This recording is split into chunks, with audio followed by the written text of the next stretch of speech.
What's up, fight fans? Welcome to the channel. This is the first of many videos where I'll be uploading every week. You are watching Fight Forecast, your home to sharp UFC picks, predictions, and breakdowns. Today we're diving into UFC Vegas 109, Hernandez versus Dolidze. Anthony Fluffy Hernandez just became the all-time leader in UFC middleweight takedowns with 47 total. He averages 6.27 takedowns per 15 minutes, and he lands his strikes at an impressive 63% accuracy. The guy is a cardio machine and a grappling nightmare.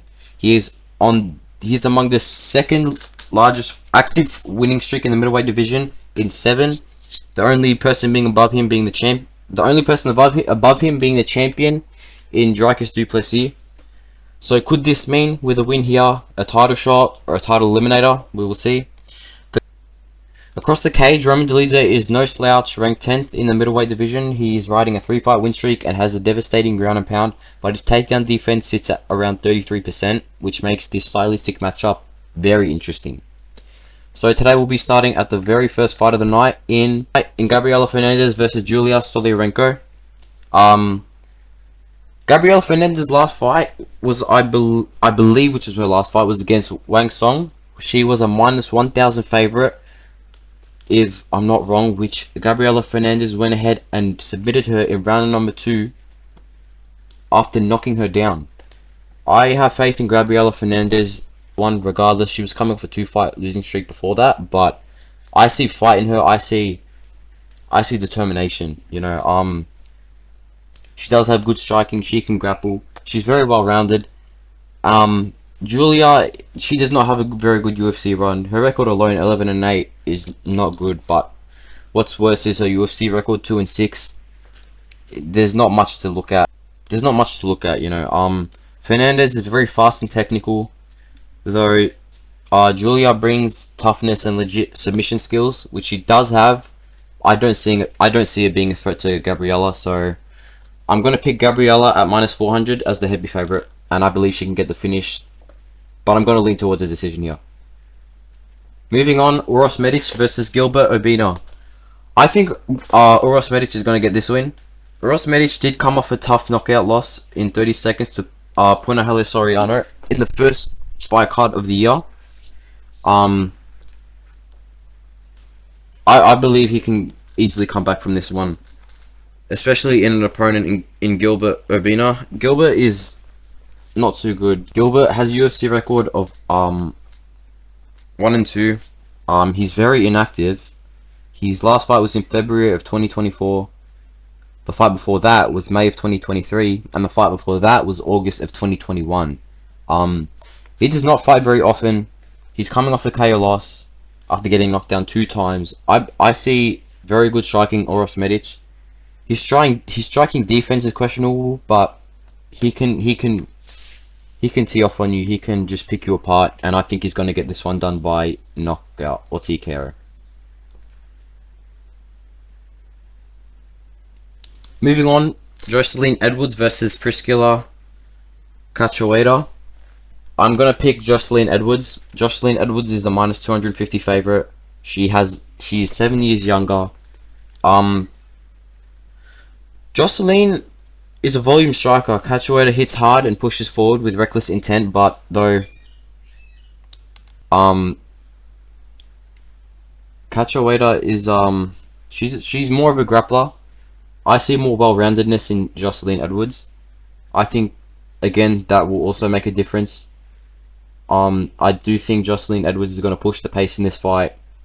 Going to just keep on moving forward, advancing, jab, takedown, or just jab mix-up combos. That's just how I see the fight going, and I think Jocelyn Edwards is going to get this one done by decision. Moving on, Elijah Smith versus Toshiomo Kazama. I'm going to pick Elijah Smith. Elijah Smith is 8-1 and aggressive early. Kazama is 11-4, a bit more seasoned and known for scrappy ground exchanges. But Elijah Smith fought on the Contender Series last year. He got that one done. He fought in February of this year. Got that one done. So he's 1-0 in the UFC, or 2-0 if you want to put it like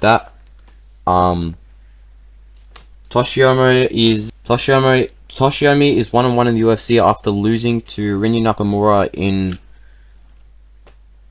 I think it was the road to UFC. It was on a fight night though. Yeah, so he's 1-1 in the UFC. He lost his debut by first round knockout. Came back with a win in August of last year, so it has been some time. Just about a year. Yeah, it's been pretty much exactly a year since he last fought.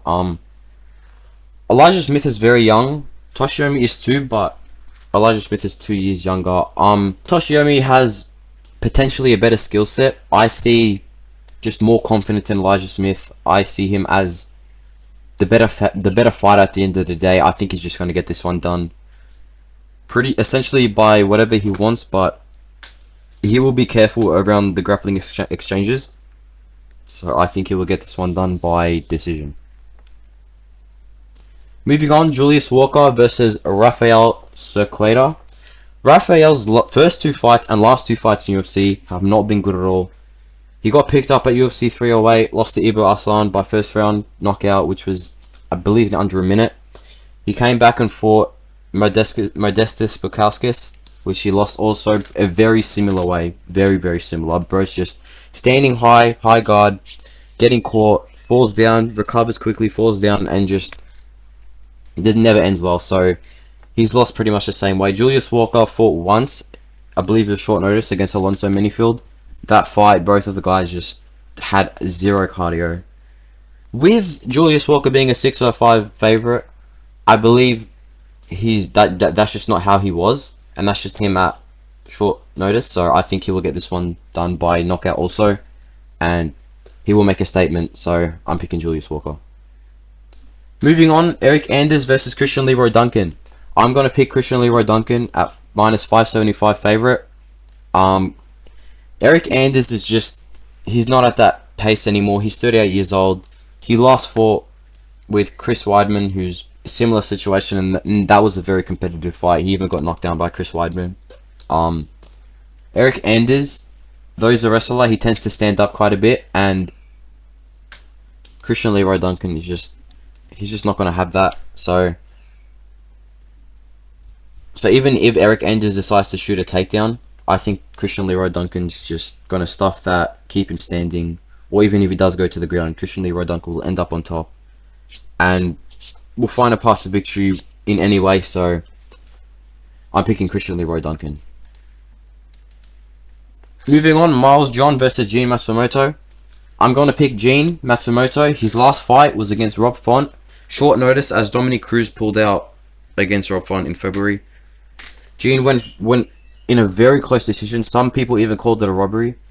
I believe it was a fair one, but though it was very close. Miles John last fought Felipe Lima.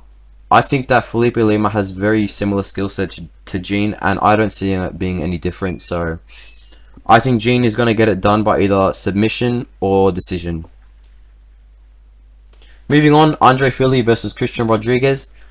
I'm going to pick C-Rod. C-Rod is a -215 favorite. He is very slick and very hard to take down, as you guys would have seen in the Austin Bashi fight. Austin Bashi just kept on trying and trying until he couldn't no more.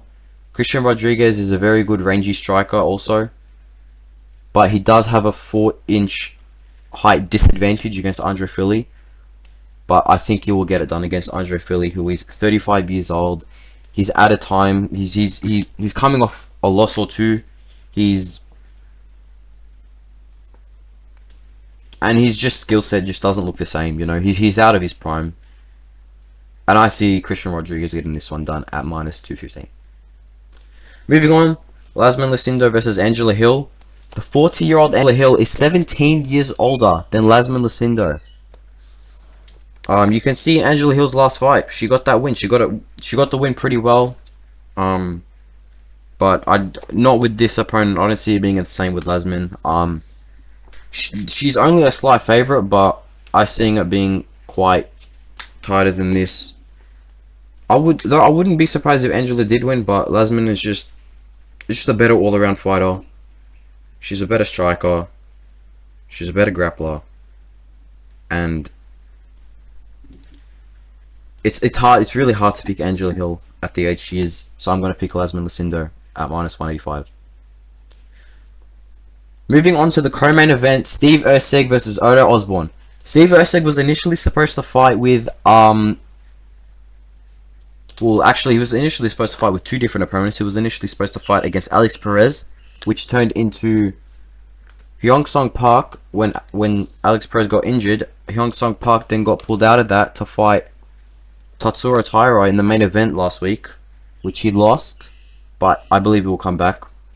Anyways, in regards to this opponent in Odo Osbourne, I think Steve Erceg can finally get his win back. After three tough losses, just mentally hurting, like it impacts his confidence, but you know, he'll definitely get this one done in my opinion. Odo Osbourne just doesn't have too much going on. He can strike. You know, if you watch that Ronaldo Rodriguez fight at UFC No Shade last year, he knocked him down. A very great knockdown. He can capitalize. He can capitalize on overextensions very well. That's something I can well see. Even in his most previous fight, he did the same thing. Got I think a first or second round knockout.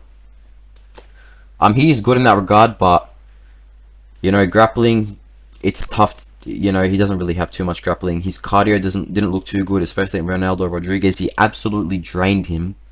Steve Erceg, I see him picking him apart. Steve Erceg will not overextend. He will not make mistakes, especially against an unranked opponent in Odo Osbourne. This fight is at bantamweight though, but I don't see it being any different. I think Steve Erceg will pick him apart, potentially mixing some takedowns, some combos, just absolutely anything and everything. But I think this will be a decision. So yeah, Steve Erceg by decision, -400 favorite. And on to the main event, Roman Dolidze versus Anthony Hernandez. Anthony Hernandez, I'm picking him. Roman Dolidze, in my opinion, is very one-dimensional. Especially in his last fight against Marvin Vettori, I don't see anything more to his skill set than just some average boxing. Not like he packs some power. He can wrestle at times. He has submission skills, but I don't see him it impacting Anthony Hernandez at all. Anthony Hernandez is a big threat to cardio, and Roman Dolidze can certainly lack that, especially when he goes for big punches like over and over and over. He loads up, he can tire himself out. Anthony Hernandez can easily capitalize on this. I don't see it being any different. The script is right in front of me. I just feel like this is what's going to happen. So I'm going to take Anthony Hernandez by around 4 or 5 TKO. Thank you guys for watching. I'll be making videos like this every week. And please make sure to like and subscribe. You won't regret it. Thank you for watching.